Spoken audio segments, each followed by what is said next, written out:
සියලු දෙනාම අයිබෝන් කියලා පිළිගන්නවා අදත් වීඩියෝ එකට. අද අපි ඔයගලන්ට කියලා දෙන්නේ හාල් ලුරේ නූල හරියටම ලියාගන්නේ කොහොමද කියලා. වැඩි කතා නැතුව අපි දැන් බලමු කොහොමද හරියටම මේ වැඩේ කරගන්නේ කියලා. ඔයාලා හැමෝම දැකලා ඇති හාල් ලුරේ නූල තියෙන කොටස ගත්තම එක් පසකින් තනි මැස්මකුත් අනෙක් පසින් නූල් දෙකකින් යුතු මැස්මකුත් තියෙනවා. අපි මුලින්ම කරන්න ඕන තනි නූල තියෙන පැත්ත තමන්ගේ පැත්තට වන පරිදි හාල් ලුරේ හරවා ගන්න එක. ඊට පස්සේ හාල් ලුරේ දකුණු පස කෙළවරේ ඇති වැඩිපුර ඇති නූල් කොටස සම්පූර්ණයෙන්ම හාල් බෑගේ ආසන්නයේම කපා ඉවත් කරගන්න. හොඳට මතක තියාගන්න. මෙහිදී අපි තනි නූල තියෙන පැත්ත අපේ පැත්තට හරවාගෙන උරේ දකුණු කෙළවරෙන් තමයි වැඩිපුර තියෙන නූල් කෑල්ල කපා ගන්න ඕන.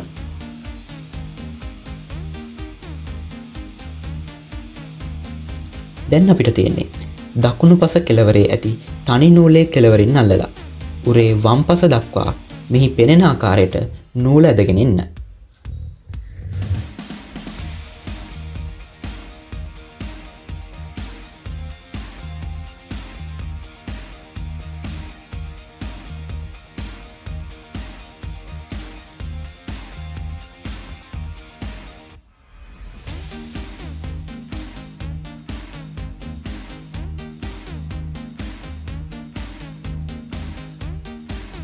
දැන් ඔයා ඉතා සාර්ථකව හාල් ලුරේ නූල ලියාගෙන ඉවරයි.